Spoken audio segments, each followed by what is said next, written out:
And also, in the meantime, he had said a whole bunch of shit about her, including she doesn't suck dick.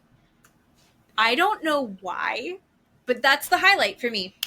That's the best part of this whole reunion. What does that even mean? Why did Andy not go into that?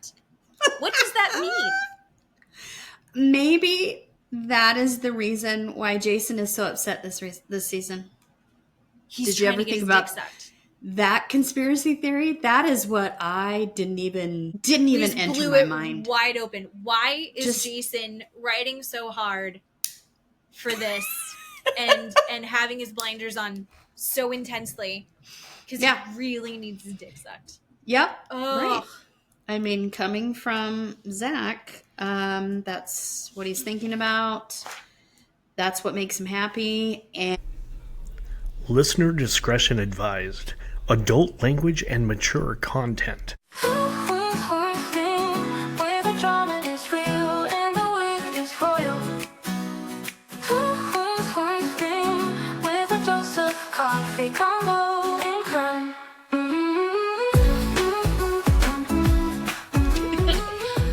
Thank you for listening. This is Two Queens, One Screen. I'm Jen. I'm Keeley. And we are back. We are all recovering from still not knowing what happened to Amy. And now we are going to spend this evening talking about how mad I am at the Valley. But before we do that, Keeley gave me a little present, which... Fun fact about me, I love reality television. I love reality TV. However, I have not ever seen an episode of The Bachelor. And that is purposeful because when it became such a hit, I was already too far behind when I became aware of it. And I was like, oh, maybe next season. Sure. And then I realized that I have the kind of personality that I have to watch it all. And I was like, I don't have the time. It will take over my life. It will be unhealthy. It will be bad. So, can you hear the lightning? Yeah. Thunder happening? Oh my God.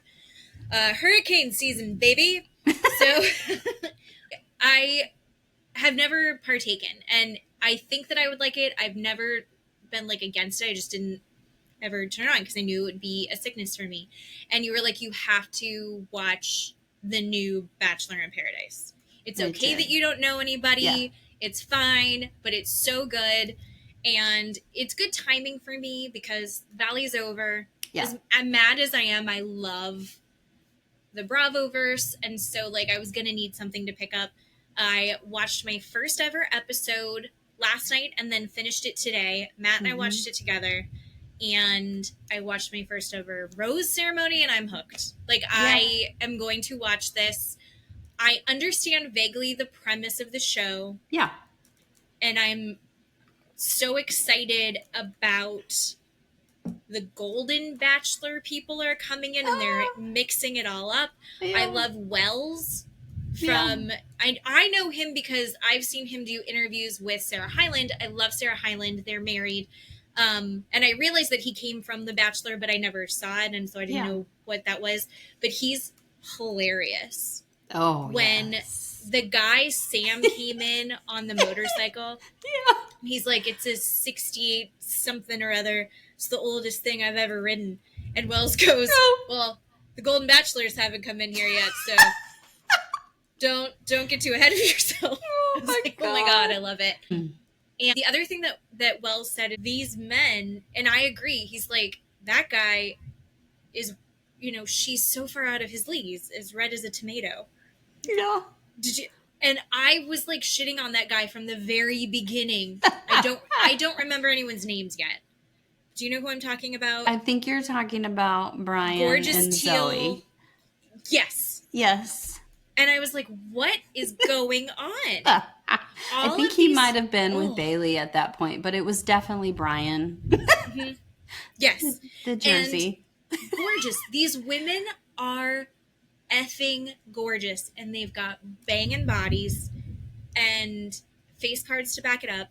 And then these guys, all of the guys are in good shape, right? They're all in good shape. Some are in better shape than others, but all of them good shape. Yeah.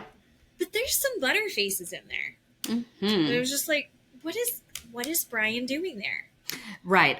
Yeah, I'm pretty sure I said to Jen, Brian has either killed someone in the past or ordered someone to be killed in the past.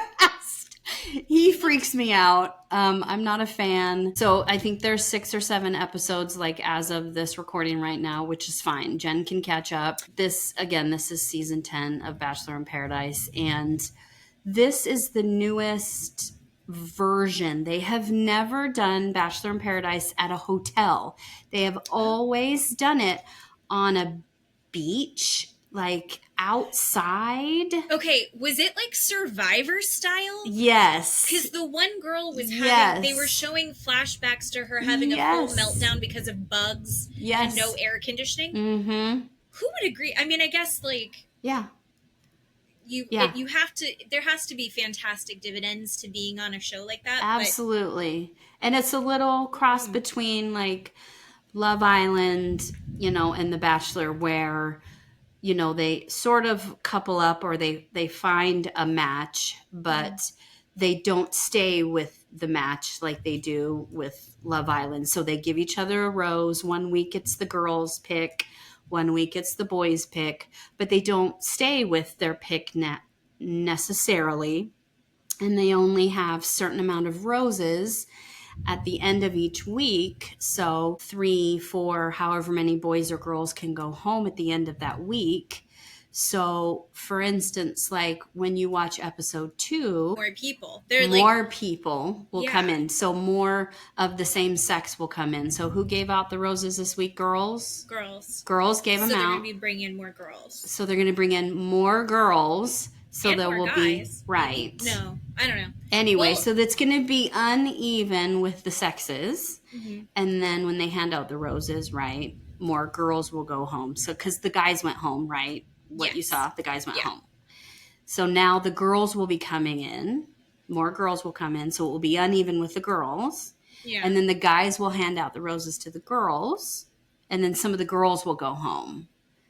So like on, Love Island, if you come in, you get to stay, but not on Bachelor in Paradise. If you come in, you can get kicked out the same night, right away. Yeah. So it's super fun, very dramatic. This is the best season I've ever fucking seen in my entire life. Well, as new to it, what's great about it is that it's kind of similar to Traitors, where these are all established personalities. Some of them aren't as well known, but they're all pretty established.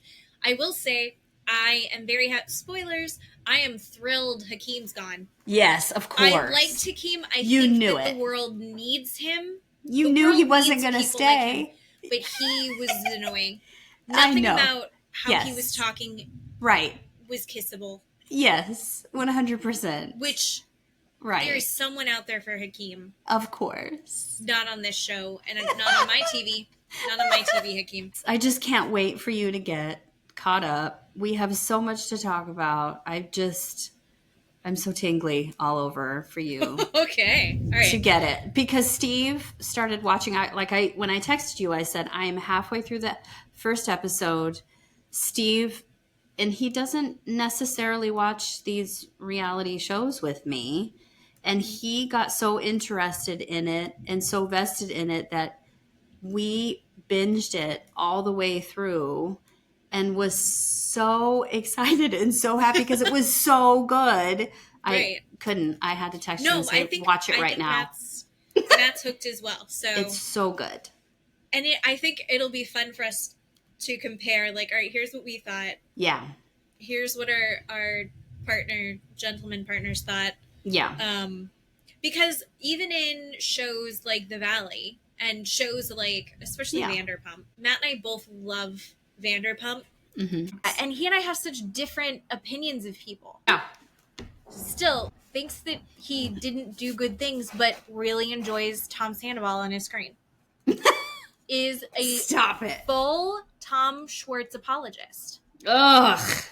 Luckily, he and I think are like 99% on the same page for The Valley, though. But I have a feeling, and we were the same way with Love Island. I think he and I are going to have differences of opinion once we get into The Bachelor in Paradise. Oh, yeah. The guys. Yeah. Steve and I think we have all the same opinions about the guys. We have differing opinions about girls, though, which is fine. Not like look wise, but like personality wise. Okay. Dale, you know, yeah.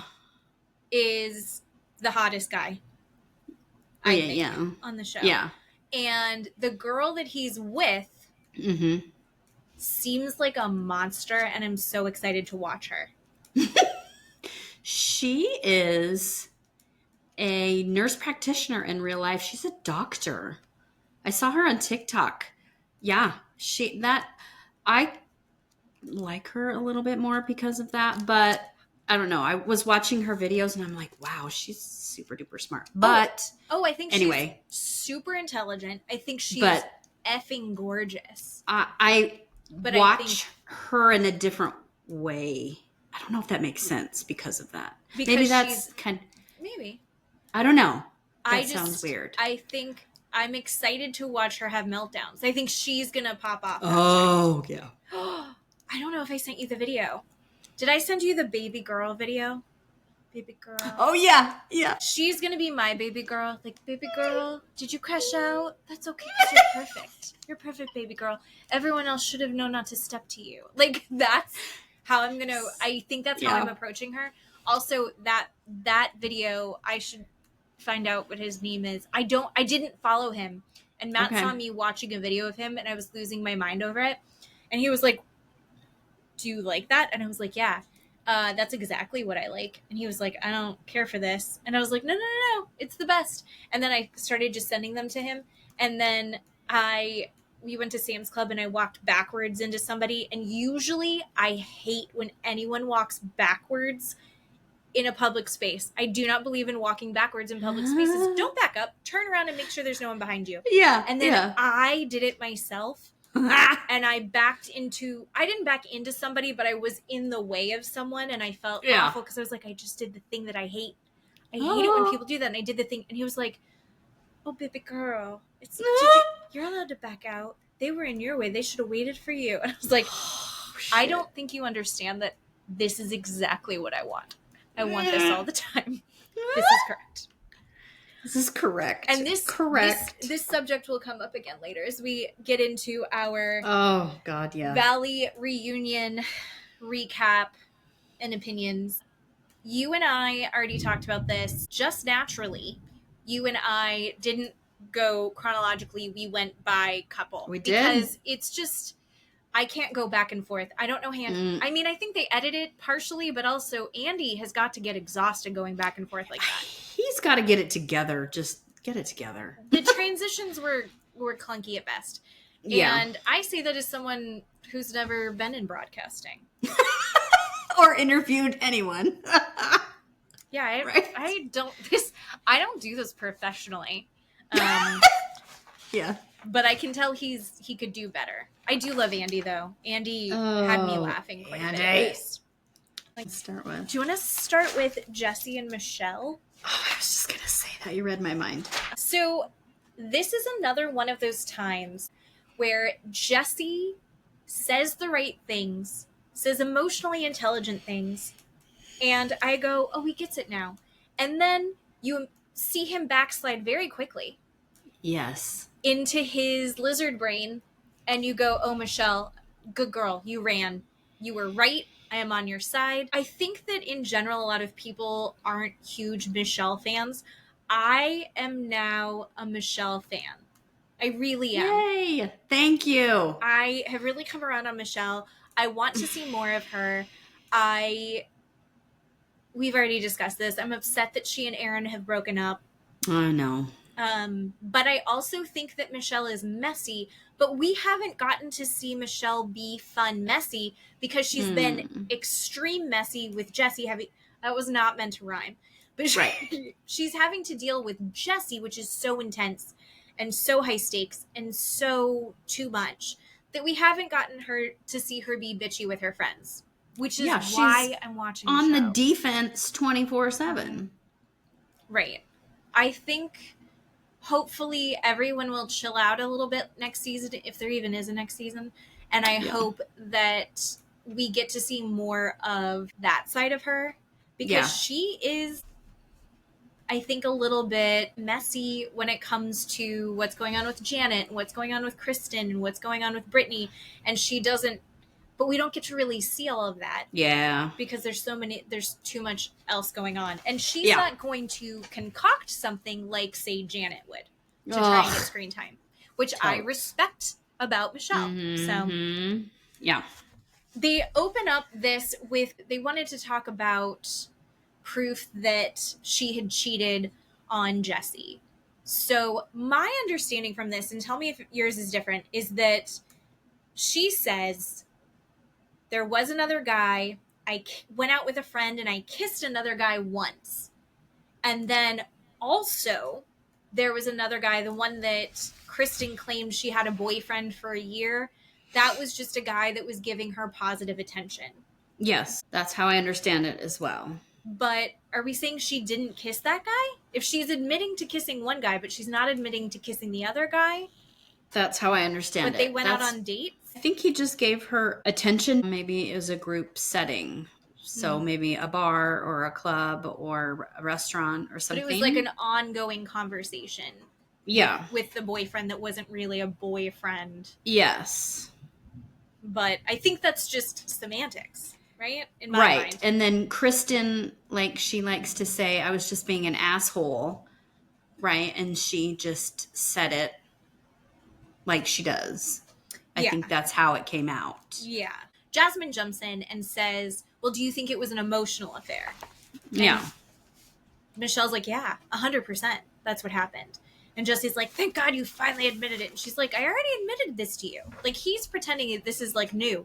We saw them have this conversation. We've seen her in the after show saying that she did respond to that. A lot of this is just going over things that have been heavily tread. The other thing that pops up quite a bit is she's like, well, that's not exactly how that happened. Like, you're framing this in a different way. And he goes, well, I'm saying how my experience of it was, which is diabolical, I think.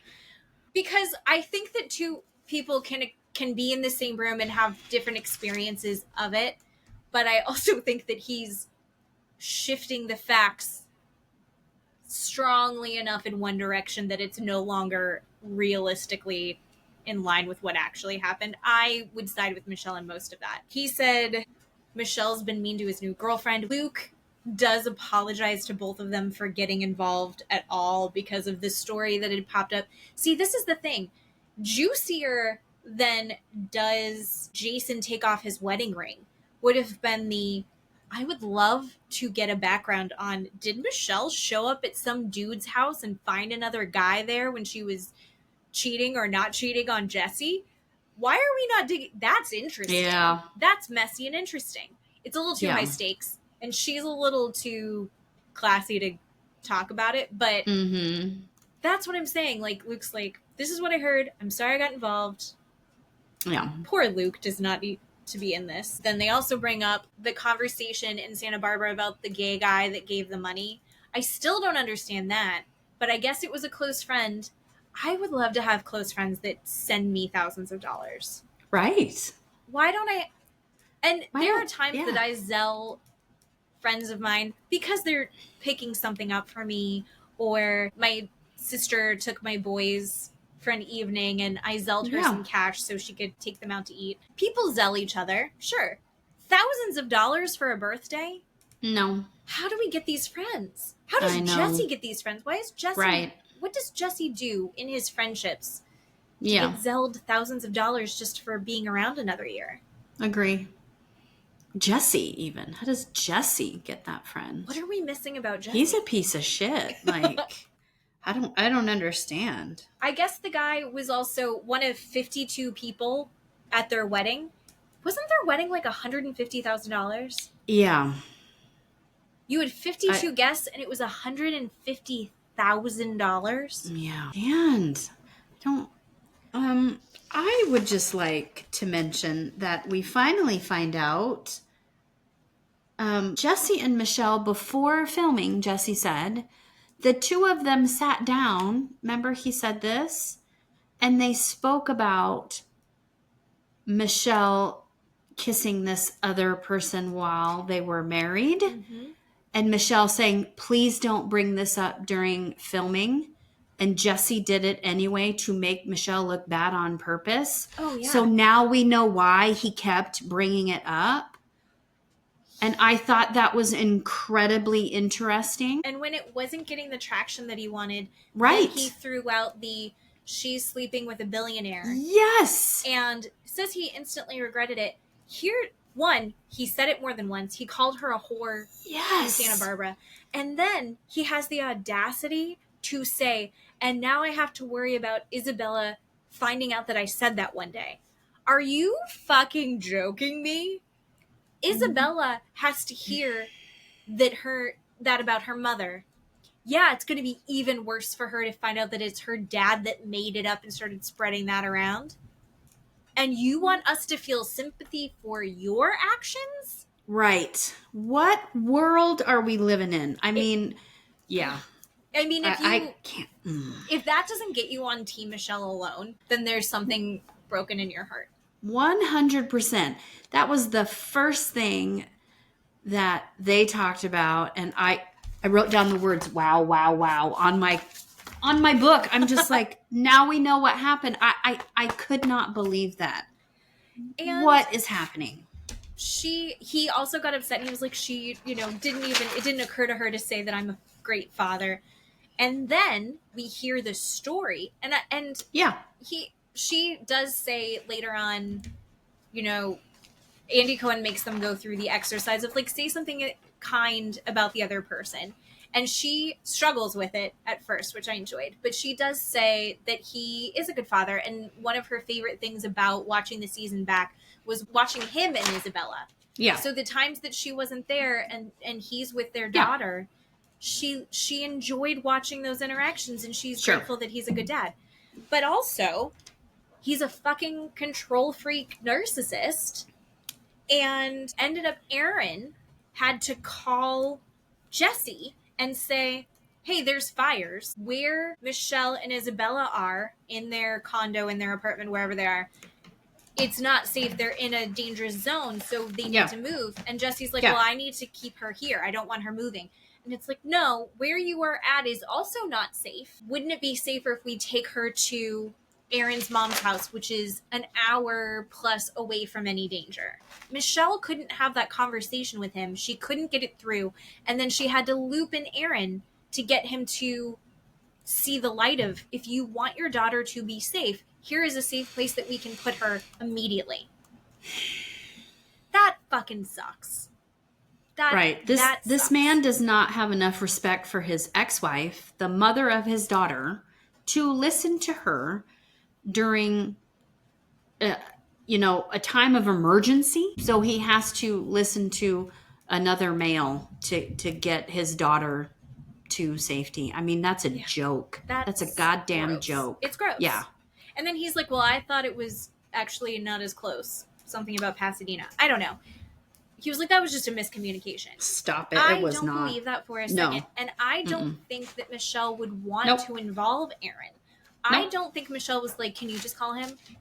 No. I don't think that that's anything that Michelle wanted. Whereas Jesse was pushing that, I want her to talk to my girlfriend. They need to have a mother-to-mother conversation. So, and that was icky. It's all icky and lots of double standards. I get Michelle being completely fucking exhausted. And apparently Michelle lost her shit at his girlfriend at a all-cast event.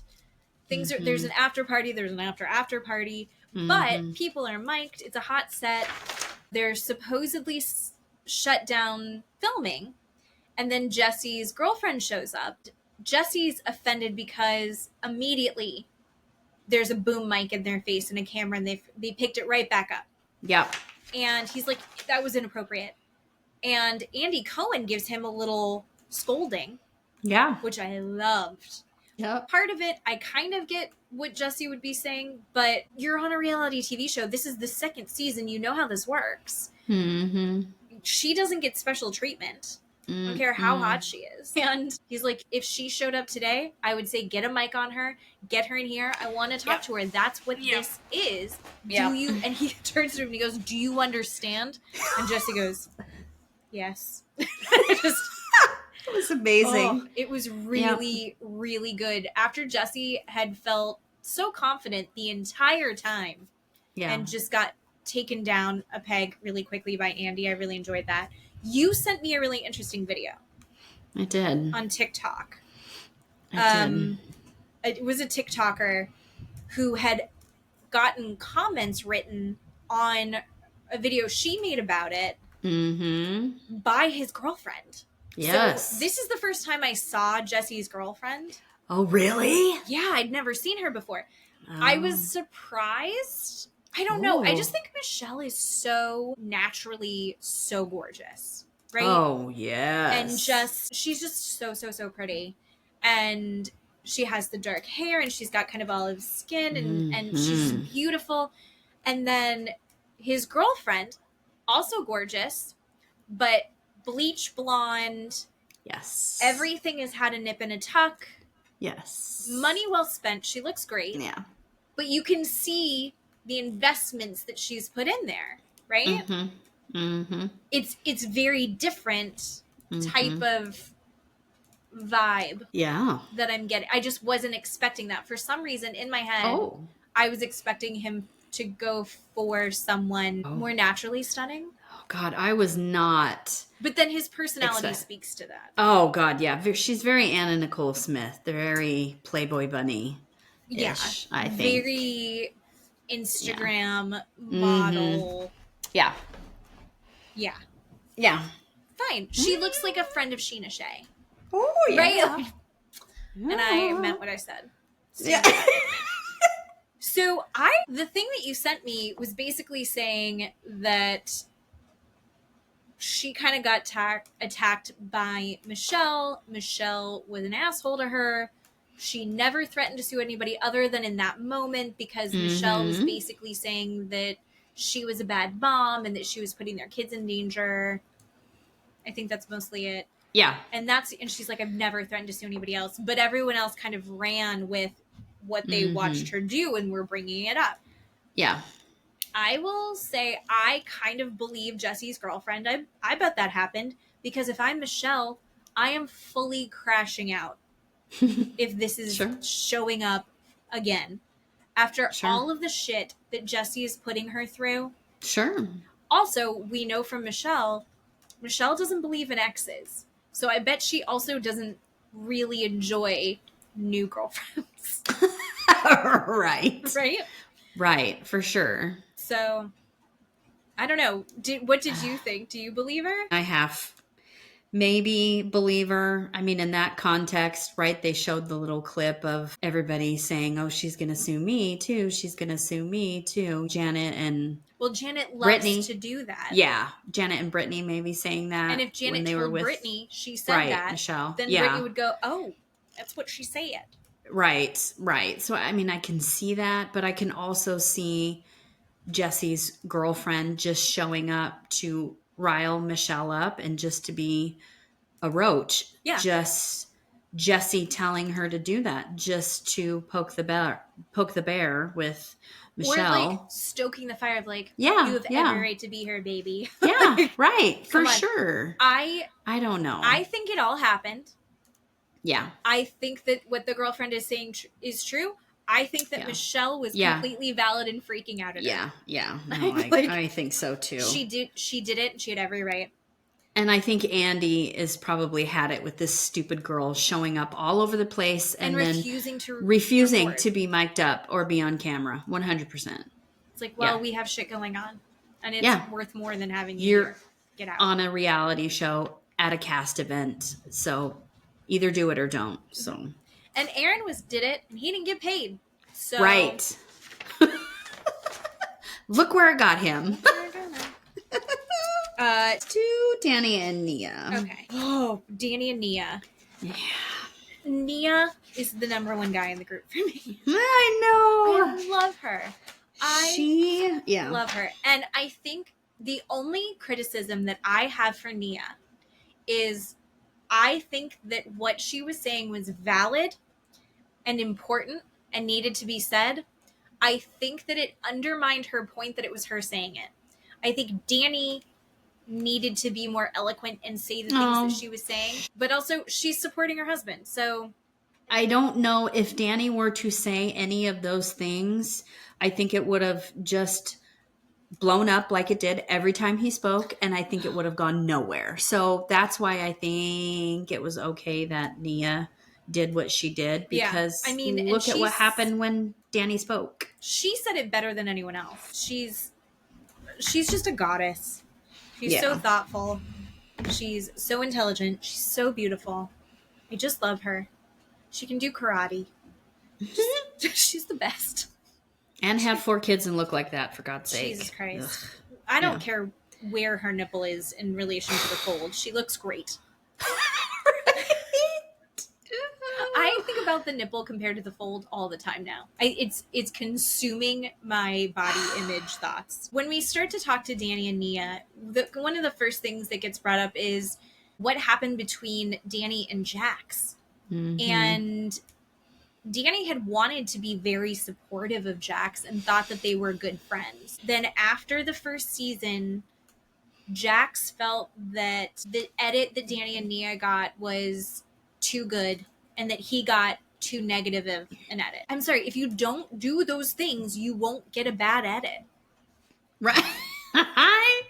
If you don't scream at your wife for drinking when she wasn't drinking, you won't get a bad edit about how you're talking to your fucking wife. If you don't tell her that she isn't allowed to have feelings when she's crying about wanting to have another child and not feeling wanted by you, that's not a bad edit. That's just showing what happened. I don't want to sound like Janet here, but that's just what you did. Yeah. We're just saying what you did, Jax. Apparently a rumor got started that Danny and Nia said that they were protected and that's why they got such a good edit. Danny and Nia don't have the established relationships at Bravo. They have nothing to do with the editing process. This is the first season of the show. They don't even know if it's going to go for a second season. There's no one protecting Danny and Nia. Was it you who told me that you think that the "we're protected" rumor went around started by Janet? Yes, Janet and then Brittany and then Jax. That's what I think happened. Completely. That completely makes sense. It does make sense. Yeah, it totally comes together. Basically, Jax apologizes. And Danny's like, I don't understand why you did that. And Danny breaks down. He starts to get like very emotional. And he's like, I wanted to be there for you. I loved your family. I loved you. I loved hanging out with you. I thought of you like a brother. It hurt me that you just turned on me. You just turned on me and it came out of nowhere. And you're saying it's because you thought I was protected. And I never said that. And so you've punished me and destroyed our friendship over this. Plus you told people lies about me. I thought he was so eloquent in his breakdown of thank you for apologizing because, Jax is on his apology tour. I'm so sorry. I wish I hadn't have done that. This was so mean of me. I needed extra. It's because I've got trauma, whatever. Yeah. I'm sorry. There's a certain point, and we'll get into Jax, but like where you're apologizing and it doesn't mean anything anymore. Right. Like you're just throwing it out and you're not really sorry. You just want the conversation to end. You're like, I did it. You're mad. But I'm sorry, so can we talk about something else? Yeah. And topical for Danny and Nia, I think. Yeah. Danny's drinking gets brought up. I thought it was really interesting. Danny asked him when they were at that house and he took the swig of tequila in the pantry with Janet in there. Was he hiding it from Nia? Was he hiding it from filming? And Danny goes, I was hiding it mostly from the cameras. Were you surprised when he said that? I was surprised, and I don't know that I believe him. Well, he says, I know what he said, but I still don't know that I believe him. Continue. You think he was hiding it from Nia, or you don't think he was hiding it? I don't think he was hiding it, because he did say on the after show, I just went in there to get a drink. That's what that is a genuine response. He stopped and thought about it. This is the reunion. Everybody's staring at him. people want him to admit that he has a drinking problem. I know he didn't. No, but that continue. was exhausting. Yeah. He said from the camera. Yeah. Yeah, which surprised me because, and he said a lot of that was because before the season started filming, Jax said, "I'm coming after you," which shocked me. Jax. And even Nia says, yeah, there's times where his drinking bothers me. There are times where he drinks and he's hilarious. And there are times that he drinks and I think he's being too much. And we have a conversation about it the next day. Yeah. We as viewers, we've seen him get drunk. We haven't, I don't think we've seen him out of control. We've heard stories about times that he's been out of control. But I've seen him be funny. I've seen him be goofy. I've seen him pass out. I've seen him get really irritated at Janet when Janet's being an asshole. Yeah. Which I think he would be irritated at Janet whether he was drunk or not. Right. I agree. We haven't seen that as viewers. We're hearing stories about it, and where we're hearing it from, I don't feel like are reliable sources. Right. So, but then Nia saying, yeah, there are times where I don't like it. I think we've seen Nia like go, hey, let's chill out. Sure. Earlier than I would expect. Sure. So I think Nia has a lower tolerance than most people for his bullshit when he's drinking. Yeah, what I was just going to say is that she's married to him though. And so that whole wife thing, I think, is the lower tolerance. You got to think about that, you know. Yeah. I mean, I look at my husband and he breathes and I'm like, please stop breathing. So see, you know what I'm saying? Like, that's probably one of those things. Like, she's just going, my God, please stop what you're doing, you know, and it's one of those. Like, I think back to Jesse when they were talking about, do you have a drinking problem? And Jesse's like, he doesn't have a drinking problem. You know, he's funny when he drinks and maybe he can be, you know, kind of an asshole or whatever, or be too much when he drinks, but the man does not have a drinking problem. And Jesse is in the group, the friend group, and is around Danny. And not that I enjoy Jesse, but I think I would trust him when he says that. Do you see what I'm saying? Well, that's an interesting point that you're bringing up, because they also discuss, well, what's the difference between a drinking problem and alcoholism? It's another situation where Janet is trying to use words in very specific ways to skirt responsibility, but also put things in a light that are maybe not really true to reality. Technically true, but she's putting it in a different light that isn't, that no longer quite fits. So when they start talking about the difference between alcoholism, does he wake up and feel like he needs to get a drink to get through the day? Yeah, no. Right. He didn't drink for half the season, but most of the things that they're doing, they're out drinking. So it would have been even weirder if he wasn't drinking. Because look what happened to Lala Kent. I think it's just this weird thing where she's trying to put him in this light of like, he's got a real problem with alcohol. And there are people that when they drink, they're not fun drunks. Yeah. There are people that when they drink, they're super fun. Like you and me. And just like, you know, people that are 50-50. The night that everyone can't get over is Halloween, when he grabbed Michelle and Melissa. And he recounts that night as, I was blackout drunk. I don't remember that night. I had been taking antibiotics. As soon as I found out, I was horrified. More than one person says, you know, it was like an out of character thing. Janet's like, no, it's very much in his character. Think that your inhibitions are lowered when you're drinking. And so maybe that is something that is going to happen more likely if he's drunk, that he would never, ever do sober. I think that's realistic. I'm at this point where Janet is bringing it up over and over and over again because she's trying to stand up for Jasmine, is what she's saying. And Jasmine says, you know, I don't think you're getting the effect that you want here. But they're saying, you know, it's shitty that these men are doing this and there's no consequences to it. I feel like there have been consequences to Danny's actions. Yes. I feel like he had to have multiple conversations. It sucks that he had to have multiple apologies to Jasmine. Yeah. It sucks that it took a couple times before he fully understood the impacts of what his actions were for her. Yeah. But I do feel like he has made efforts to address his behavior. He has made efforts to make amends with his wife. They were in individual therapy and couples therapy for weeks because of this incident.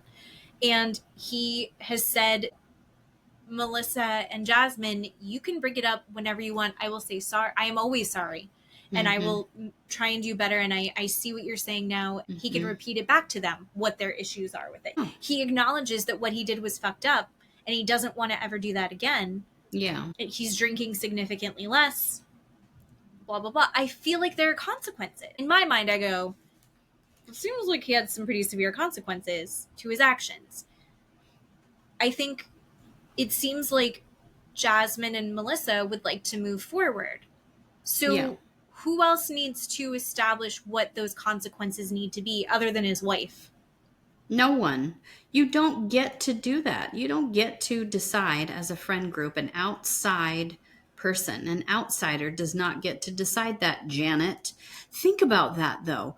That consequence, the perpetrator and the victim, the perpetrator having the victim come up to you every day for the rest of your life, coming up to you going, I want to remind you, this is what you did to me because today I'm thinking about it and I want you to apologize, or I'm thinking about it and I want to tell you about it and I want to tell you how it made me feel every day, maybe every day, all day long, maybe every hour, all day long, every day for the rest of his life.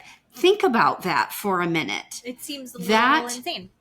It does seem insane. That perpetrator has to listen to that from that victim the rest of his life, if she wants to. If she wants to. That is the consequence that Danny has to live with if Jasmine and Melissa want to do that to him for the rest of his life. And they have that right to do that. Janet has nothing. No right to call any shots, to say anything, to make any line in the sand, to make any rules to anybody about anything. But that consequence that Danny said, you can bring it up to me anytime, any day, anywhere, and I will talk to you about it. That is a gigantic consequence in my mind that he has to take every single time they bring it up, because it's probably not great for him to listen to. Oh, probably not. I mean, I don't want to hear that I fucked up at any time. No. And so, and this is what he's done is serious, and there's serious responses to it. The other part of the consequences for him is that this is on TV for the rest of his life. This will be linked to him for the rest of his life. Right. Janet wants it to be, it is, it's there forever. Janet doesn't need to keep pushing the button to make sure that it shows up again. It's going to show up again. Janet making herself the arbiter for this is just so irritating. And even Jasmine giving her the benefit of the doubt and saying, I think your heart's in the right place. I see what you're trying to do. I don't need you to fight this in this way. I don't want that. I don't think it's helpful. Is it technically sexually assault? Yes. But the way that you were saying this is that he's groping women every time he goes out. And that's just not what's happening. And then Janet then infers again, well, actually he did it as soon as the Super Bowl. So we don't have the full story on that. But it sounds like somebody insinuated and then it got proven that that's not what happened or something. Oh my God, I loved that so much. Yeah. Nia just shut it down. She's like, you're lying. You're a liar. I mean, everyone's talking about the conspiracy theories. Janet and Jason are anti-Nia and Danny. Jax has gone anti-Nia and Danny. Brittany hasn't, but also she's not been super supportive. I would agree. I think she is anti-Nia and Danny. I think that's a foursome. That's my opinion. But because she's too Kentucky nice to say it out loud kind of thing. Oh, Kentucky chased is what I would call it. She wants to put that chaste face forward, but then she can't because she's, doing cocaine and she's out there having all of these problems when she is not this person that going to church and doing all of these southern chaste things that this community she came from wants to believe that she's still doing, and she is not. She's not a good friend. She's not a chaste person. And she's proving it on TV over and over and over again. And I have been done with her forever. I'm not a Brittany apologist. I was really disgusted watching her this entire reunion. I think the four of them are in cahoots. I don't get it. I don't know why Brittany is still with Janet, with Jason, after how Jason is approaching things with Jax. I don't know how she's still drinking the Janet Kool-Aid. I don't see it. Is it that Janet and Jason have love bombed her so that she's not seeing how shitty they are? Maybe that's part of it. I like Brittany. I think Brittany isn't a wildly, deeply introspective, intellectual person. I don't think that she sees the depth of what Janet's doing. I think she sees everything kind of on the surface. Does that make sense? Yeah. So I think she's missing it. I don't think that she's malicious.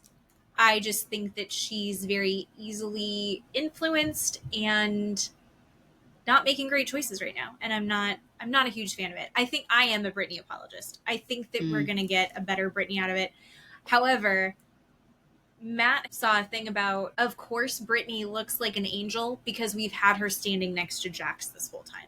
Right. So anybody next to Jax is going to look better. Absolutely. Especially because she is the victim of all of his nonsense. But Jax, after he got out of rehab, he had all of these dude meetups. He invited Danny to the first one where he starts telling him that he has a drinking problem. Mm-hmm. As he just got it. Well, it wasn't rehab, but his mental health facility. And he was like, you have problems with drinking. And I have some clarity. I just finished rage texting and I realized that you have a drinking problem. And then he stopped inviting him to stuff. And then his first response is like, why? When they would go, well, Danny's not here. Yeah, because he's probably out drunk somewhere. No, he's dealing with his 10 million children. Yeah. Come on, dude. And then it all escalates again. Danny brings up that Jax has been sleeping with his employees from the bar. Yeah. And Jax is like, I don't know who you could even be talking about. Who could you describe her? I don't even know who. We only have a couple girls. I don't know who you could mean. If you're willing to have sex with Jax Taylor, there's something broken inside of you. Mm-hmm.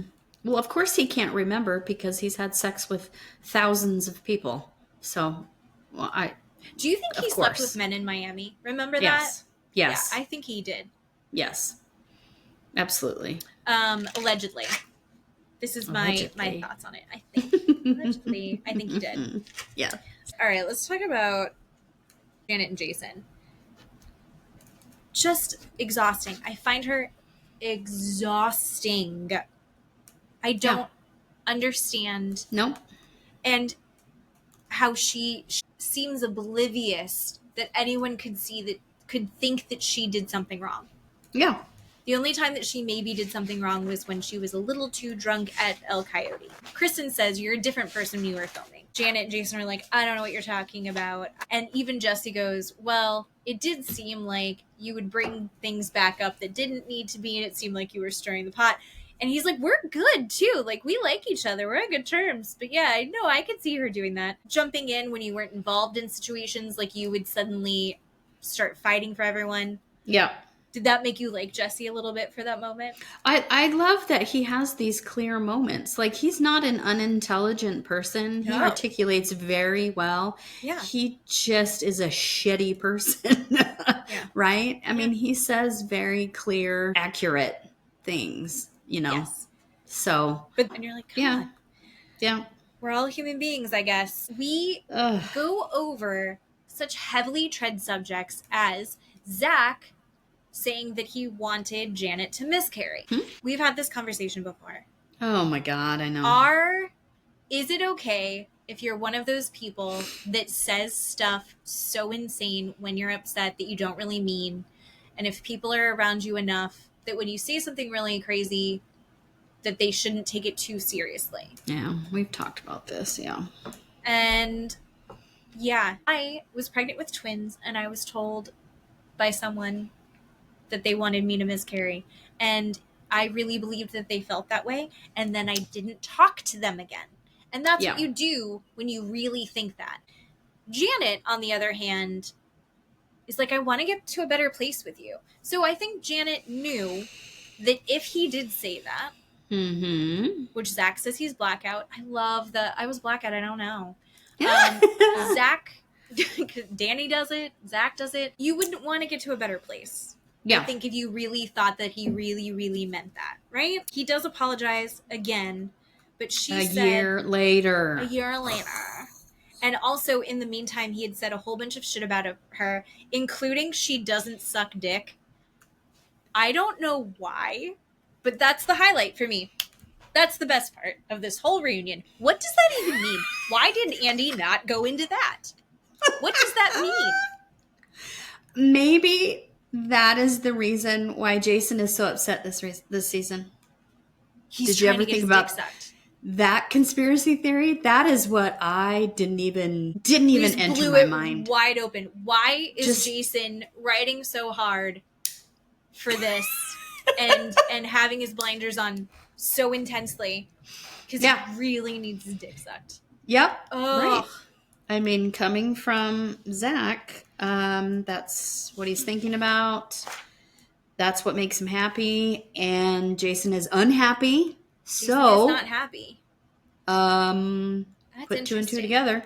That's interesting. I don't know. I just love that as an insult. It doesn't make sense. It doesn't make sense. That is a personal choice between you and your partner. I love that conspiracy theory. Fascinating. I find it fascinating.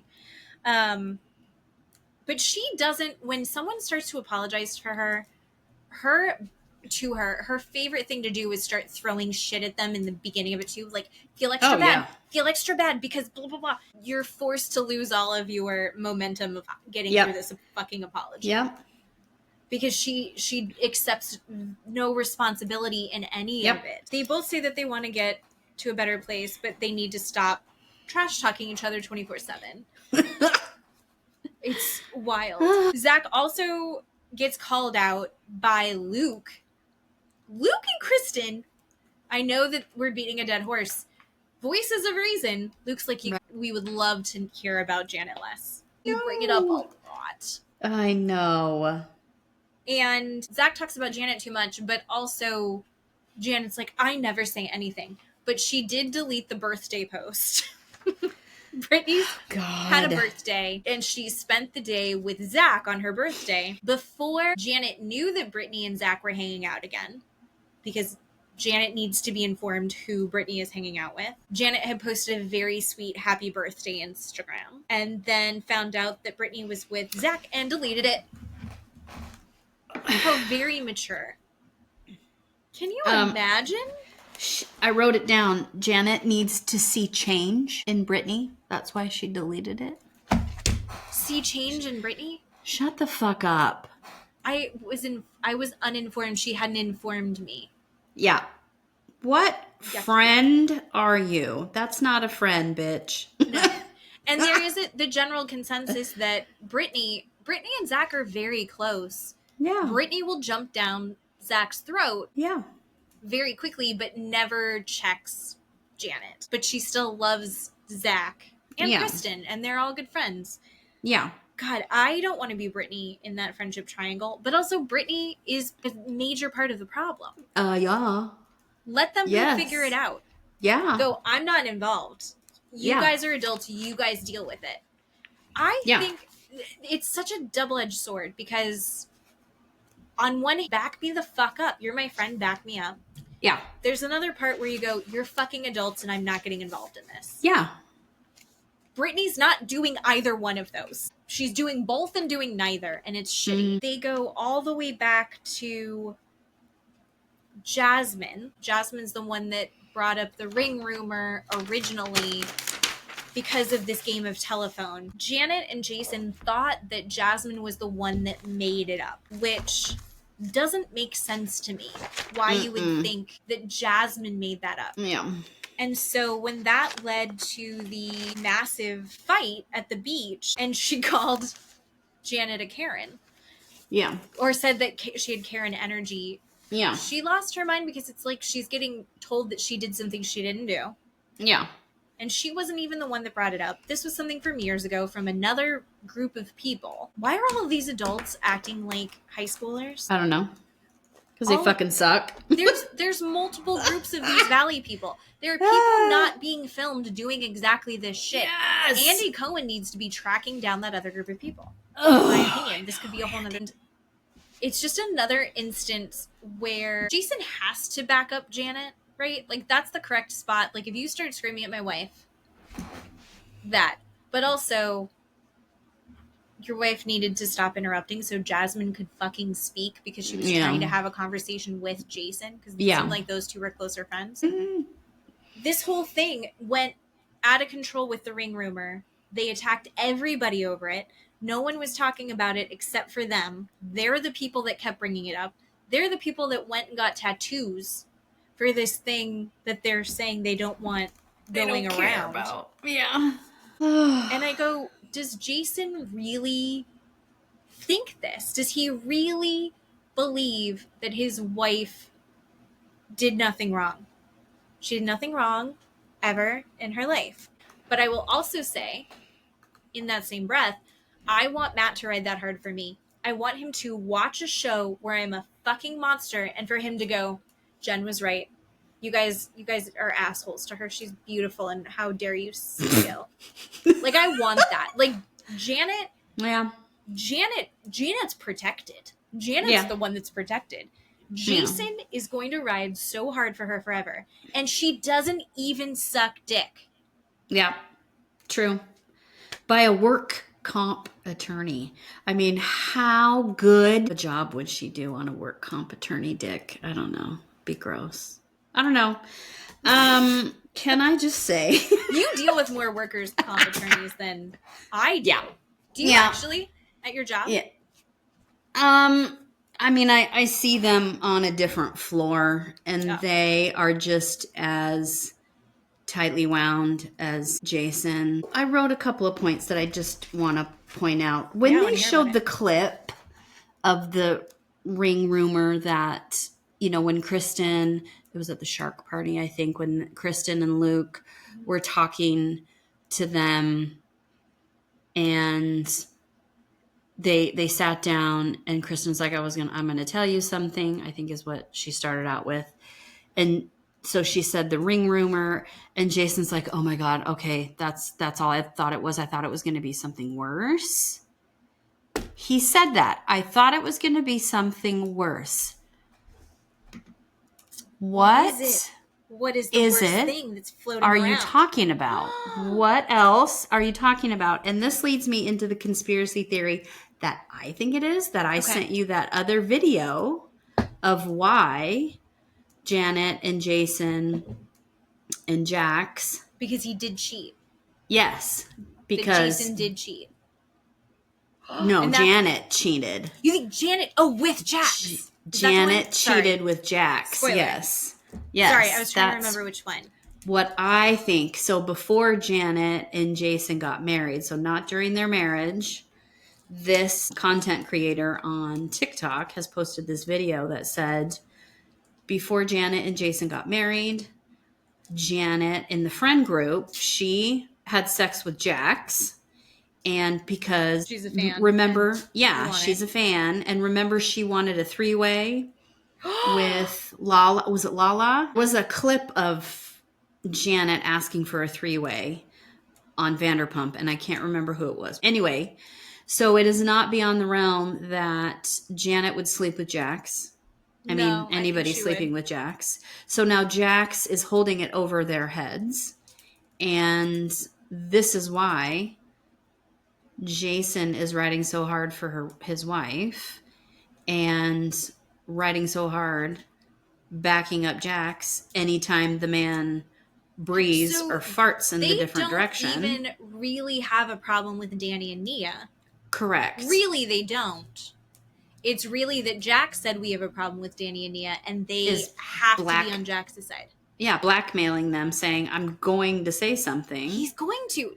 Jax always tells. Jax always tells. Yeah, just like he did when he and Kristen had an affair when Kristen was sleeping with Sandoval. Remember all of that, right? When anybody slept with anybody and he found out about it. Yeah, right. No. This is what I believe is the truth, because he literally did a 360. I mean, everybody loved him, including myself, for a half a second in season 1. Everybody was like, Jason is the ultimate person. Jason is a prince. Jason can do no wrong. Look how sweet he is. Why would Janet be with this person, or Jason be with Janet? He's so kind and so loving, and every other thing under the book. And now this season, he is a completely different person. No one knows what rock he crawled out from underneath. And this TikTok creator posted this content that she believes that Janet has had sex with Jax, and this is what is holding over their head. And he said, be mean to Danny and Nia because I hate them.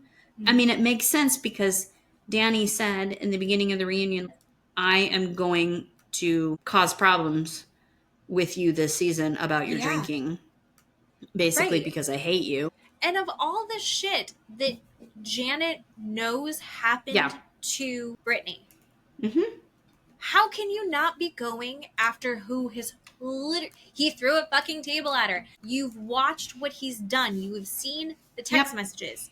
Yep. And then you sit there and go, he's trying to take accountability. Like, he's still doing it every day, but he's trying to take accountability. Right. The thing that disgusted me the most about Jason was when Jason was like, he was addicted to cocaine for more than 20 years. It's going to take a long time for his brain to reset. Unbelievable. The Jax apologists that are that household blow my mind.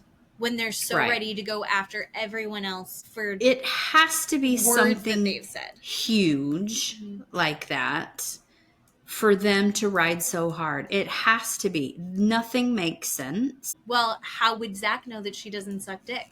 Because Brittany told her. Exactly. Brittany said that that's what happened between her and Jax. Exactly. Hello. I believe you. And then you still have Jasmine, who apparently Janet and Jasmine were friends. Sure. Like really good close friends long before a lot of these friendships developed. Their current relationship status with Jasmine, which blows my mind after they're throwing so much about Jasmine's trauma, throwing that at Danny. They're not really considering her. They're not even on good terms with her. So it seems weird that that's the pillar that they've decided to stand on. I know. And they said they're cordial, but they used to be the kind of friends that they would hang out in their sweatpants and play games and cook dinner together and just hang out really casually all the time. Jasmine described it as they're like family. So, they're in a fight, but they still have a lot of love for each other. They're cordial, but there's still like, I think it was Kristen that called it out. There's like a massive amount of shit talking happening. Oh, yeah. Still in their group chat. And Jasmine's like, oh, yeah. Well, I mean, and I think Jasmine's doing it. Like, Jasmine's like, we need to talk about it. And she's like, we'll talk about it later. I think because she's like, I don't need Janet to turn that on her. Yeah. If I'm Jasmine, I'm like, thank you, but I'm good. And that's really what the whole energy was. Yeah. Like, thank you. I don't need you to do that. I see what you meant. You were trying really hard. You were trying to be, it came from a good place. Yeah. But no more. I don't need any more. Thank you. So Jasmine's kind of talking out of both sides of her mouth in this. Oh, God, but I think it's because she has to protect herself, which fucking sucks, because this is an incident that affected her in a really negative way. And for some reason, she's being put in a position where she has to manage everyone else's emotions about it. No. That's shitty. If Janet and Jason can't see that that's shitty, that's annoying. Kristen brings up the fan rumors. Kristen brings up a really good example that I feel like I've been looking for the whole time. And I feel like Jan's like, I want you to give me an example. I don't know what you're talking about. I've always been this way. And she's like, when in the first season, Jax invited my ex-boyfriend to the guys' night to meet Luke, which is shitty and very, very Jax Taylor coded. Makes sense. That's exactly what he would do. In the interviews, Janet is sitting there going, she's talking about him like he was super abusive. And I watched how that relationship went when everything was going on between this ex-boyfriend and Kristen. Janet was by Kristen's side and supporting her through this breakup. So Kristen's like, I thought that we were on the same page. I thought that you were my supportive friend. And now you're saying I was awful to this guy and that I was abusive. And you're saying that you saw me do all of these terrible things. What the hell? We were friends. And suddenly you're talking shit about me? So yeah, she's stirring the pot. What breakup isn't messy? Especially if Kristen's involved. But that doesn't mean that Kristen's not valid in her remembrance and explanation of that, especially to her own boyfriend. I'm sorry, I don't have to tell Matt that I was a shitty girlfriend to an ex-boyfriend. It's not my job. No, right. So there's those classic ways to debate people and how people can debate from a false standpoint. And one of those is a straw man argument. So you build up a straw man to easily knock it down to prove a point. And Janet does that when she starts. It's like you're saying that I have these good as gold posters all over my childhood bedroom. Of course, I watched Bravo, but I'm not a fan that had good as gold posters. I wasn't obsessed with Sheena Shea. I didn't have all her music. It's like both of her songs. You're saying that I'm this insane thing. That's not what Kristen is saying. No one is saying that she plotted to get on this TV show because she's a psycho fan. But she did go on and go like, I want to go make a TV. I don't think she knew she was going to get on TV, but I think any opportunity where she could be a friend in the background, she took. I think if she goes, I will have a 3-way, maybe that'll air. And now it's like, how do I stay relevant in this season? I'm going to bring any single thing back up that I can again. Right. That's what Kristen said. All this is to be relevant, right? Yeah. The part that was also super hurtful, and last year, this has come up a couple times, everyone was so careful with her because she was pregnant. And now we have Kristen and Nia pregnant. They are going out of their way to incite a freak out and lying about Nia to her face. And Nia's like, you serious? She would never say fucking. She wouldn't say fucking serious. She wouldn't do that. But that's the energy that she brought to it. And Janet says that they weren't really good friends before filming. And Nia knocks that down immediately and is like, you were the first people that came when our daughters were born, which the daughters were born before filming. You came and danced with our son in our living room. We went to this event. We did this together. We did that together. And they're like, yeah, and that's when we got really close. But that wasn't a big deal. We weren't really friends.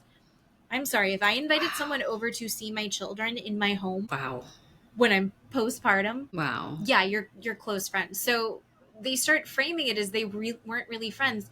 Danny and Jason were definitely good friends. So Janet suddenly pretending that they weren't good friends boggles my mind. Jason wouldn't be crying over the loss of the friendship this season. Danny wouldn't be crying over getting into a fight. Exactly. It's heartbreaking. And I love that we're going to be blaming Jax for all of that. Yay! They also go over the fact that she used the term sexual assault on the boat. And how that was the line that she crossed that people can't come back from. Jason basically says, I mean, the DA is not going to pick it up. That's not going to go to court. She could go to civil court for it, but it's probably not going to be something that's, that huge. But And everyone starts kind of debating whether or not sexual assault is an okay word to say in reference to the situation. Technically, it is correct by the law, but it insinuates something much worse. Janet has no regrets about it, but then everyone's screaming about it. Then I think Andy says, who here thinks that that was over the line or like too much when Janet said that it was sexual assault, that it insinuates something worse than it is? And everybody put their hand up. And she goes, well, I just will never say the word sexual assault again. Yeah. Oh my fucking God. Yeah. Yeah, maybe don't. Yeah. Her whataboutisms are insane to me. She's like, I guess we're sweeping everything under the rug. This is not out from under the rug. You were in Boise, Idaho. I am in fucking Florida. I am never going to meet these people. Yep. You and I are talking about Danny touching Jasmine's leg and groping Melissa's butt. This is not under any rug. Yeah. No. It is insane to me that she is going to continue to beat that dead horse. Yeah. And the fact that they're saying your words are dangerous and your words carry a lot of weight and you need to be intentional with what you're saying. And she's like, well, what about when Danny called Michelle a whore? Oh my God. Which is what we call a whataboutism, which is very similar to the straw man argument. Like, she's not debating in good faith. Yeah. She's being a piece of shit. Yeah. And Danny's like, I didn't say that. I was just saying I read this and I didn't call her a whore. I said that Jesse said it. No one believed it. That's not what I was doing. Nope. So she's just anything that she can throw to distract from herself. Yep. And be like, but you also did that and you were bad. The end of the Janet and Jason thing is just Janet and Zach are trying to finally make up. Neither of them really want to.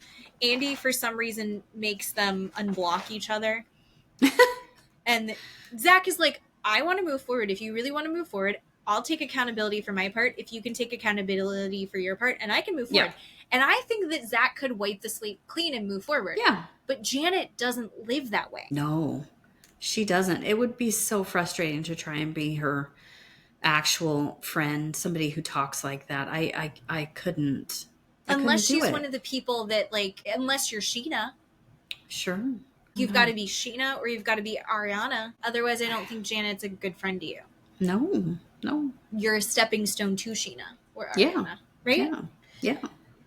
Fucking okay. So the moral of the story is: are they coming back next season? If they come back next season, are we still going to hate them as much? Is there any recovering from this? God, I don't know. We need a.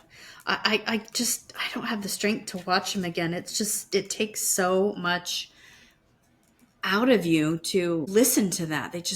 She just talks in circles, and Jason apologizes for her. I mean, when he said, well, what happened to paraphrasing when she talked about Danny and the whore thing? Well, why can't we paraphrase? Are you kidding me, dude? Shut up. When he's like, I watched the season and you guys are saying that she's doing XYZ. I'm not seeing it. And everyone's like, what are you watching? What show are you watching? Yeah. We watched it and here's that in real time. David Jesse's like, you're stirring the pot a little bit. Yeah. Again, I want Matt to ride that hard for me. And I want him to be that delusional about any of my flaws. Ugh. They don't exist. I want to be able to say that I'm on Adderall on national television and I want Matt to laugh at that. I mean, can we just talk about that for a minute? I mean, how disgusting is that she can make light of abusing Adderall and losing 70 pounds and no one blinks an eye. Shortage of it in this country. When it's hard for parents to get it for their kids. Yeah.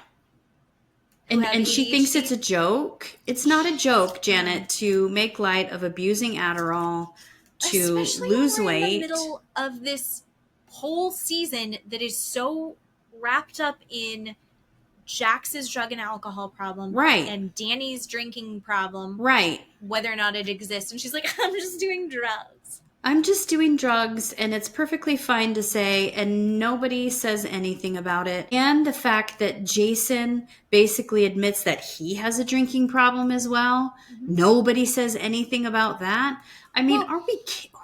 What? When Janet's like, we all lie to the doctor when they ask us how many drinks we have a week. No, we don't, Janet. No, we don't. No.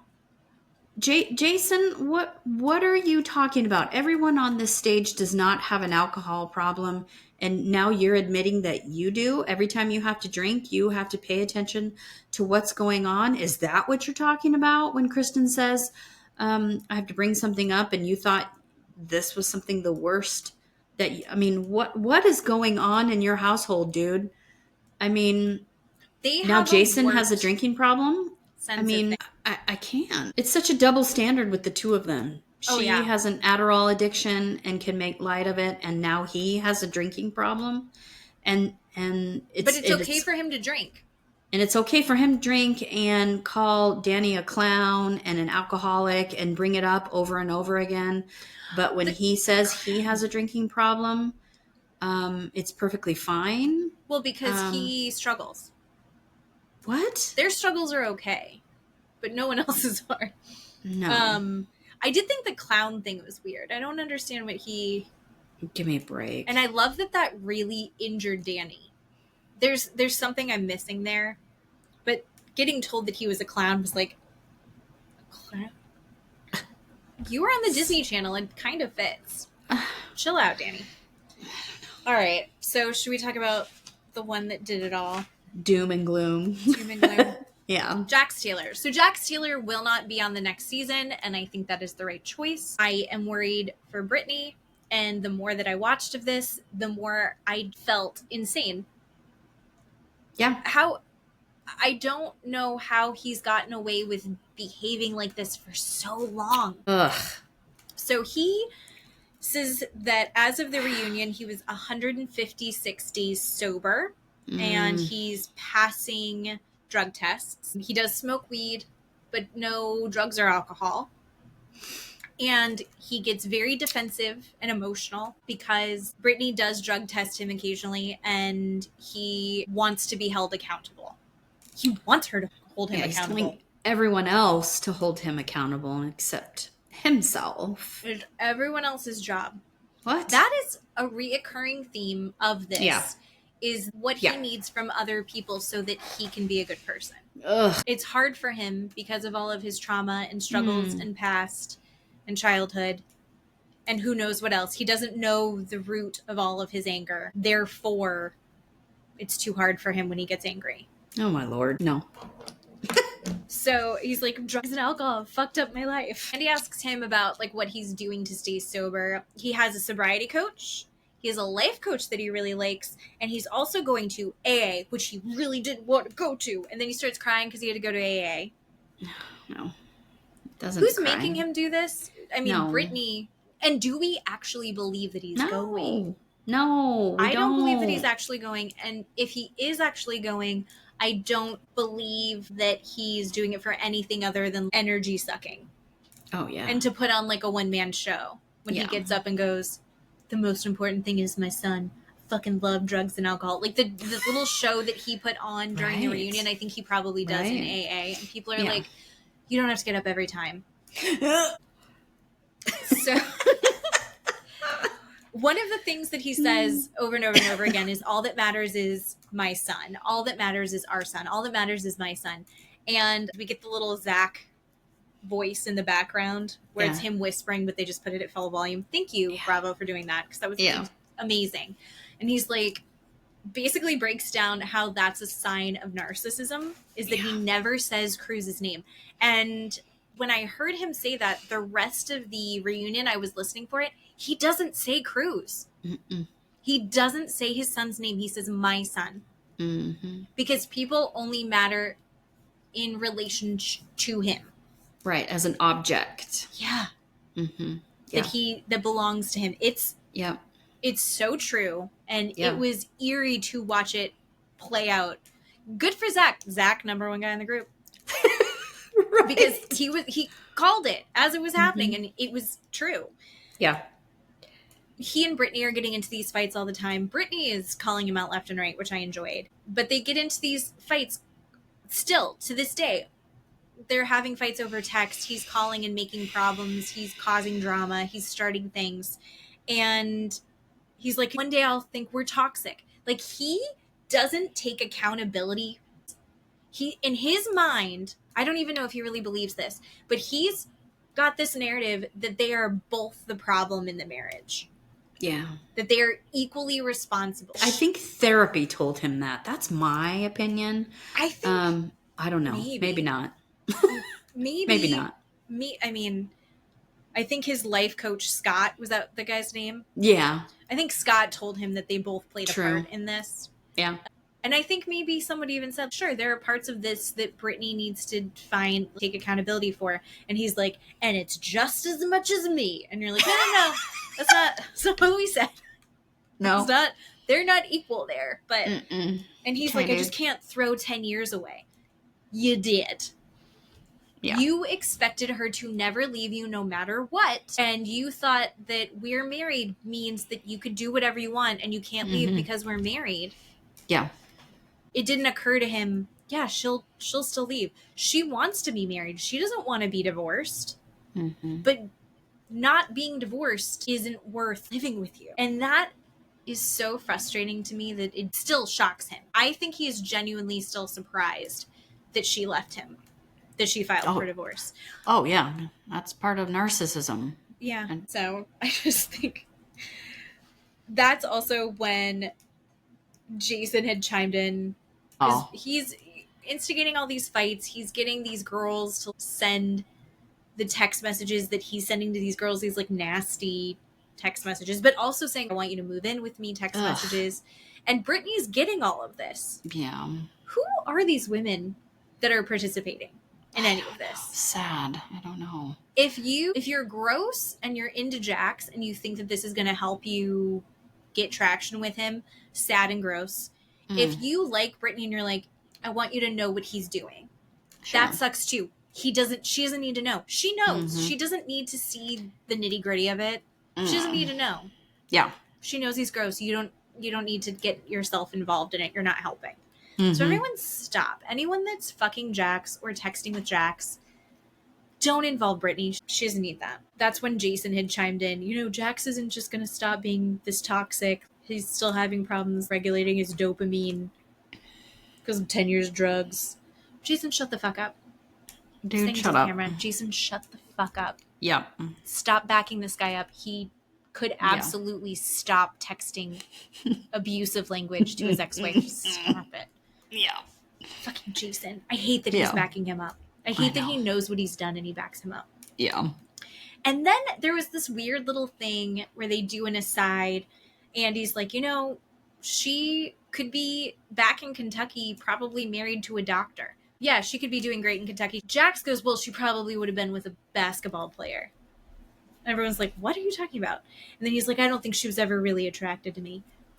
What? Like, he's going to make up a version of the reality where he is a victim no matter what. And that makes zero sense. She's like, I was with you for 10 years. She was clearly so attracted to him. Yeah. She was never really attracted to me. What the fuck are you talking about? I feel like he was like low-key racism right there because she used to date black guys. I kind of got that. I did get that. That's what I was feeling icky about when he was talking. Like, shut up, dude. And also, did he want someone else to be like, no, Jax, you are tall. You're sitting in lifts in your shoes. You're tall. Ew. No. You're handsome. Nobody's going to say that. You're athletic. Maybe Jason will. No. Jason, can you tell Jax that he's tall, please? Jesus Christ. Then right after is when Andy is exhausted by this, because I think everyone was thrown by that. Yeah. And he was like, are you guys sad about Hooters closing? And everyone's like, yes. Oh my God. And Zach gets really serious. He's like, we all are. We're all upset. And Brittany was like, I want to buy one. She should. I think she would do great. Like a nostalgic Hooters, like, but she can't do exactly on brand because they're probably. And Jax is Mr. Business. Mr. Business. He's like, well, they're reconceptualizing or something like that. They're rebranding. He's so gross. But anyway, I should probably edit that out. I made a gross hand gesture. So he starts talking about how when he started doing drugs was back in like 2001 when he was in Miami. Makes sense. But then when he was in Vanderpump Rules, For years, people have been talking about Jax is on coke. Like in Vanderpump Rules, you can see his eyes are dilated. He's really intense. We all knew it. Everyone knew it. And then he goes, production didn't know. Production had nothing to do with it. Production not know when we all knew it, dude. They're 2 feet away from you. They knew. Yeah, and they're like, he hid it really well. He was definitely on drugs, but he was hiding how he was doing it. He was just running to the bathroom every 10 minutes. I mean, how involved do you get? Let's pretend that we're looking at this through the lens of a documentary. Documentarians don't get super involved. This isn't that. They're producers. They're pushing storylines. If you know that he's doing these drugs, I think he probably needed to say that for liability reasons. They're like, you need to clear us. If you're going to be talking about how you were doing drugs on the show all the time, you need to say a certain... The way that he said it, like really quickly and offhand, but like this perfectly formed sentence of, production had no idea I hid it really well. They had nothing to do with it. I think he was just covering production's ass. Allegedly. Whatever. Is my opinion. Allegedly. This is satire. But he then gets in this like really intense, like, I fucking loved drugs and alcohol. But then he'll also be like, you ruined my life. And he goes back and forth. And then he also throws Brittany under the bus about drugs and alcohol. And she was like, I tried it. I've never said that I didn't try it. Yeah. But I stopped well before Cruz was born. Yeah. And I'm certainly not doing it now. And I think Jasmine's the one that chimes in where she's like, there's a difference between trying drugs and being addicted to drugs. Yeah. Drugs are so different for every single person. Mm-hmm. I think Coke, I know that people do it. It seems way too scary. Like, I'd never do Coke. Mm-hmm. But some people have a lot of fun on it occasionally, I'm sure. It's illegal. Don't do it in the US. In general, it's such like a personal thing and how your body reacts to it. I don't think you really get to judge anybody else trying something. Mm-hmm. Yeah. Other than like meth. Like if you tried meth, it's like, what? Let's get to a therapist. I got the ick when I noticed him talking about doing drugs was the happiest he was during the whole show. And kind of I mean, proud. come on. Right. I mean, gross. You have all of this sense of, pride and happiness. Like he was bragging about what he did and what he got away with. Yeah. That was icky and cringy to me. And then also he's like, overcome this. Oh, no. What we are all seeing is, okay, so he's sober. He's still an asshole. He's still toxic. He's still scary and controlling with his soon-to-be ex-wife. Mm-hmm. They're talking about how he had cried when he got diagnosed with bipolar. Oh, my Lord. Yeah. But then they're like, you've been diagnosed with this before and you refused to take the medication. Yeah. And then now you're on the medication. Andy's like, oh, you're on it now. And he's like, yeah. But then he'll send a barrage of hateful texts to Brittany and then be like, well, I was off my medication that day.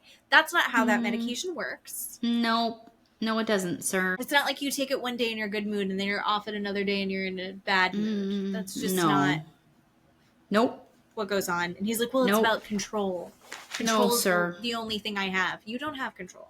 Andy says something I think really smart. He's like, if you want to show growth and if you want to have control, the control that you do have is control over your own actions. Yeah, I could do that. He says something like that. Are you joking? And Andy asks something else about where he is in his treatment right now. And he throws it to Brittany. He's like, I don't know what's worse, the bipolar or my anger issues. What do you think is worse? Oh my God. Like she's also in charge of managing for him still to this day. No. She has to be the one that holds him accountable. She has to be the one that's helping him navigate managing his lack of self-control and self-regulation. Mm-hmm. God, that's exhausting. Yep. Kristen also gives really good advice. When you start to see yourself grasping for that control, talk to your therapist. Say, like, I need tools to snap me out of this. I need to figure out if that's something you really want to work on. Mm-hmm. Ask a professional how to work on it. If you're starting to see yourself sliding down that way, you're close with Jason. Call Jason. If you need us, call Luke and I. He's like, you hate me. You're not even my friend anymore. It broke my heart I couldn't go to your baby shower. Oh, my Lord, I know. You've been my friend for 20 years and I couldn't go to your baby shower. No one wants to go to a baby shower. I don't care whose baby shower it is. Yeah. Baby showers suck. They're awful. I don't know. I didn't have one. He's a grown-ass man. Why are you crying over a baby shower? That really hurt. Do you know how much that hurt me? It's like, well, those were the repercussions of your actions. No. And Kristen was visibly upset. She's like, I wanted you there. I want you to. But she is holding healthy boundaries. Mm-hmm. I would love to have you there. I cannot have you there if you are being abusive to Brittany. If you stop being abusive to your ex-wife, you can come back into the group. He's like, I've lost all my friends. I'm so lonely. I'm alone in my house. And Brittany's like, you've got nasty girls in there left and right. I know because they're texting me. I'm home alone with our son. Yeah. Oh my God. I'm parenting and you're out and about doing whatever. You chose that apartment. Yeah.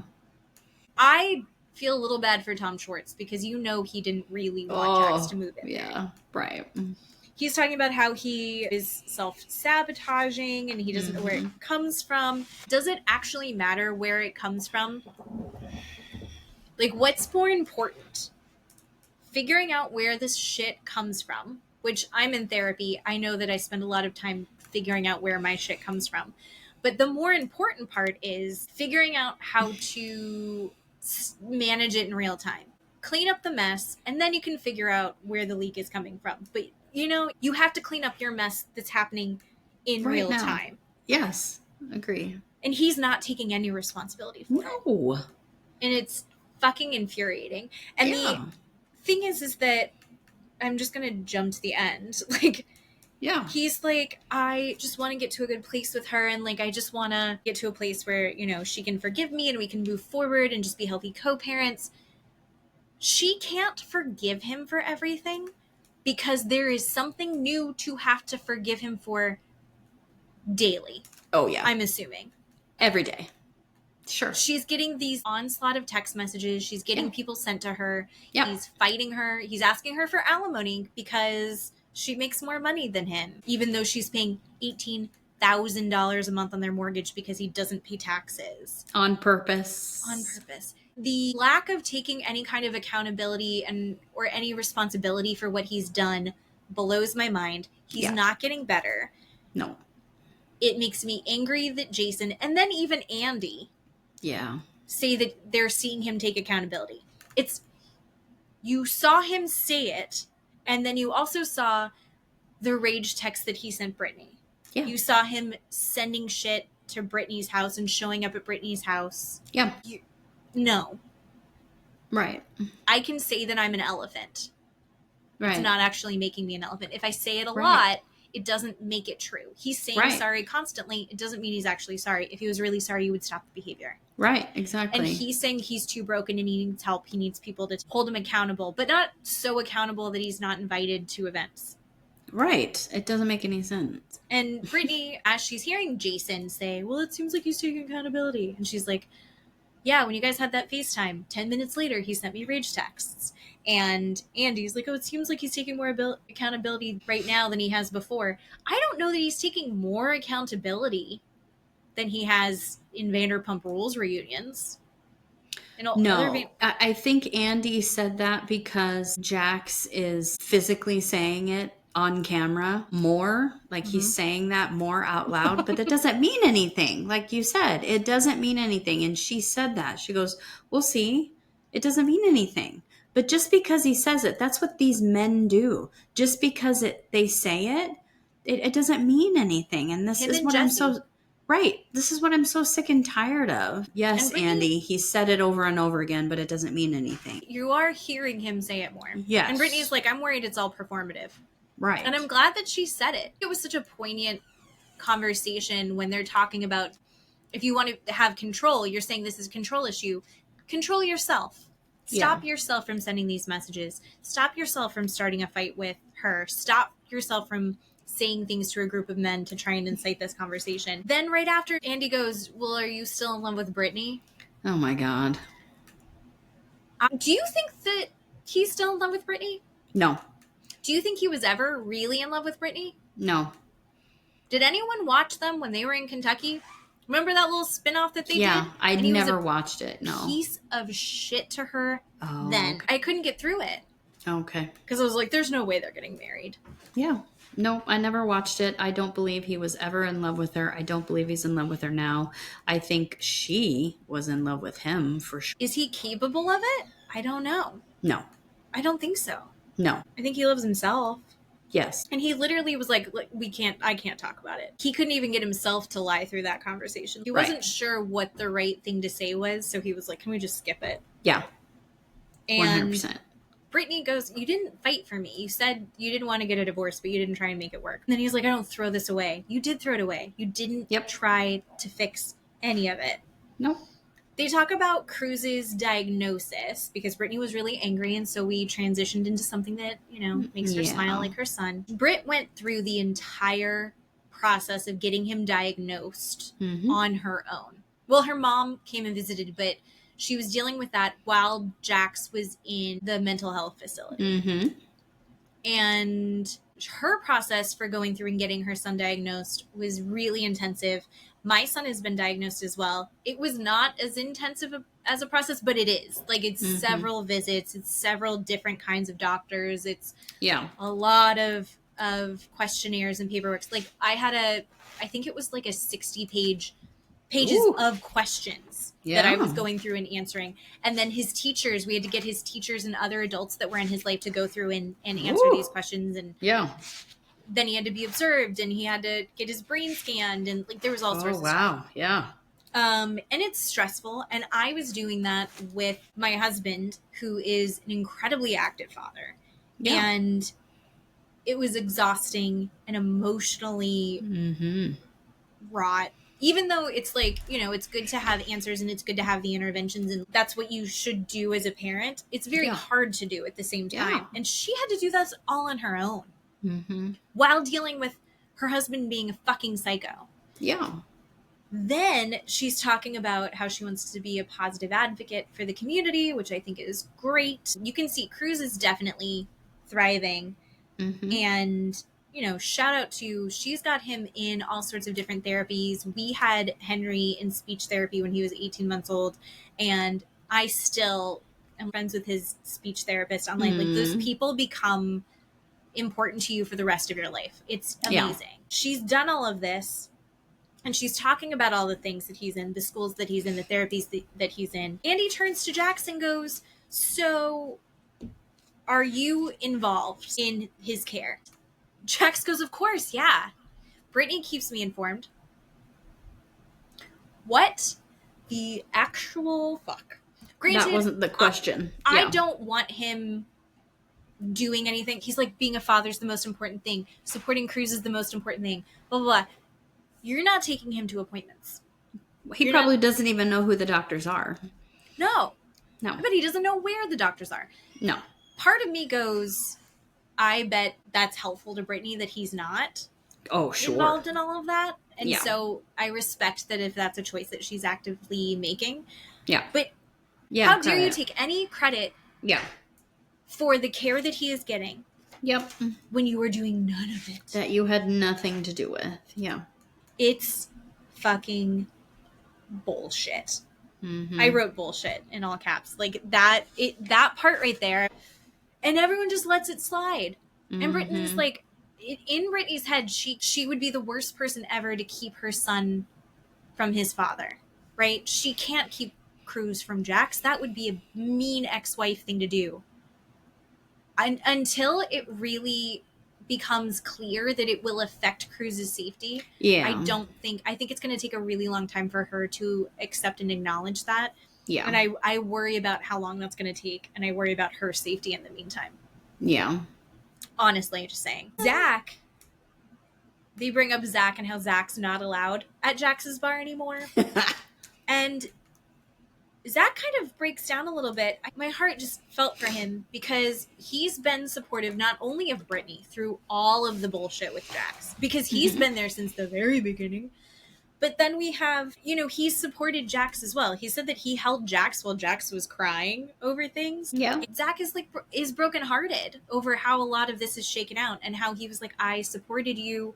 I supported your marriage. I supported your child. And then you've just turned on me, and you've turned so hard. And Jason even steps in and goes, it sounds like Zach is trying to offer you an olive branch right now, because Jax, the entire reunion, has been calling Zach the peanut gallery, has been yelling over him, going, no one cares about you. No one cares what you think. I don't care about you. I don't care what you think. Suck ass. I don't know why Zach even did that. I think just continue to throw Jax under the bus. But I felt a little bad for Zach, because I think he's been really betrayed by Jax as well. Because we got to go hot, cold. Andy, God damn it. The whiplash I have from this. He's like, so what does Frank Drebin think about this? Everyone loses their shit, because Jax is like, what are you talking about? And they're like, he doesn't watch the show, because that was a whole giant piece of the after show. And Jax doesn't know that they all talked about it. Because this is before he was on Watch What Happens Live and gets called out on it again. Yeah. He even corrects Andy and goes, his name is not Frank Drebin. It's Frank Drebin. It's not. It's Frank Drebin. Drebin. So he loves this movie. He doesn't even know the guy's last name. I know. I love that he's correcting Andy even though he's wrong. Then they talk about his eBay stuff, and somebody comes up with the idea that he should just do like a OnlyFans, but make it like PVC style, where he can sell his shit. So dumb. Both of our husbands love an eBay and a Facebook marketplace. Go for it, man. Yeah, clear out your garage of stuff. That's one thing that Jax does that I support. I support Jax's eBay. And then they all make fun of him because he called it his show again. Oh, yeah? And apparently he said that to every single person at some point. My show. I think he kind of says it to Andy. And then they show a clip of him saying it to Lisa Vanderpump. Yeah. To her face. And she's like, no, this is my show. Yeah. And he's like, okay, whatever. God, but that's basically the end. They do the toast. They all drink out of baby bottles to end the reunion. That was weird. I didn't like it. Weird. And then they show, they did it in Vanderpump. They've done it at a few of the Real Housewives, where like after they do the toast and then you see them leaving, and like the weird shit that happens after all this intense stuff has happened. And they really just show Jax going, I got to get out of here. I got shit to do. We're like, what shit do you have to do, Jax? This is your job. Like, this is your biggest paycheck. What the fuck are you talking about? And then you see him kind of cornering Brittany as she's trying to leave. And the tone of his voice, it was just so false and insincere. You're doing this for the cameras. Everyone knows you're doing this for the cameras. And he's like, when do I get to see Cruz again? On Monday? And she's like, Jesus Christ. I don't know. We'll talk about it later. Right. She's just like, anything to get away from you. Yeah. I just hate him. Cornering her and he just seems so aggressive. Anyway, I felt it was aggressive. I didn't think it was sincere. I didn't think it was for the cameras either. It just seems so aggressive. Anytime he talks to her, it's aggressive. It's over the top. It's almost violent. And even though I don't care for her, even though I think she's a bad friend, having to deal with that, like my heart races and my chest hurts. Like I get chest pain just talking about it right now and watching that. I'm like, oh my God, that poor woman having to deal with that. Him just like snipering her and coming up behind her and be like, when do I get to see Cruz? And she's like, oh my God, where did you come from? Like, get away from me.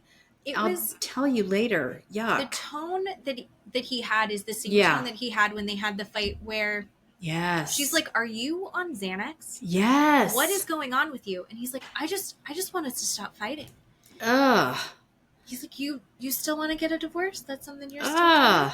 You're still pursuing that? And you're like, what the fuck is happening right now? Yeah. Why is reality not the same for us? Yeah. Yeah. So I'm excited to not see him anymore. Me too. I'm excited for a break from him. I'm nervous for Brittany. I genuinely am nervous for Brittany's safety. Yeah. We had seen a thing basically laying out, and I'm not going to get into the details of it because alleged, and I'm not an expert in this, but basically how he has all the hallmark characteristics of a family annihilator. Yeah. And the fact that he has lost his show, and his bar. Yeah. What else does he have as Brittany continues to evolve beyond him? I don't know. He has that junky podcast with his sister. I don't know if you've ever seen clips of that. I've seen clips of it pop up. I'm not going to listen to it. Yeah, I'm not going to subscribe because I don't want anything I do to benefit him. Yeah. Did you see the clip watching the Valley of him having the two people that Justice for Jax in disguise? His two cronies, the husband and wife. The ones that are doing the AI pictures? Yeah. So last week, him and his sister, the podcast that they have, like I just said, he said, I have the two people that are coming on that are doing the Justice for Jax website. I'm not doing it. I've been telling everybody it's not me. We have the people that run that website. Is it coming Jane on and the Jason? No, it's so they came in full disguise, only showing their eyes, obviously. You know, they had a mask on and baseball caps, and their voice was disguised, but people had figured out who it was. And I don't know, I don't watch as many Bravo shows, but it's people close to Jax.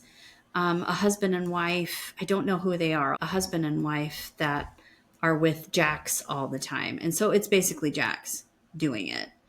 Anyway, so they were on the show saying, yeah, we're doing it. Jax isn't doing it. I mean, it's not stranger. It's not a stranger. It's not Jax doing it. I post it. He sends it to me, but I post it. Like, I think that things are nuts in the world, and then I go, they're not that crazy. I'm not in that, right? Yeah. Like, my day-to-day life, I don't have that going on. I've heard that podcast just makes no sense, and he's just talks in circles. And well, because Brittany's the one that produced their show. She's the one that set up, this is what we're going to be talking about. Yeah. She's the one that got the guests. She's the one that had the formats for everything. Yeah. And this one's terrible, I guess. I don't know. I don't love Brittany's podcast. Oh, I'm not saying that, again, I'm not a professional. I haven't listened to it. I don't know. I am a Brittany apologist. Okay. I can't listen to her for that long. Okay. I need other people. Yeah. But we will have something new next week. Yeah. Probably true crime related. Yeah. I'm guessing. So thank you for listening. Thank you for listening to my tirade on Jax. And if you have any opinions, we do want to hear about them. And if you're watching the new Bachelor in Paradise, yes, who's your favorite and who do you hate the most? Right? Yes. Yes. Yeah. Thank you so much. And I'm so glad that we finally got to do a whole thing of talking about the Valley. I know. It's been a long time coming. Yeah. All right. Okay. Thank you, everybody, for listening. Bye. Bye-bye.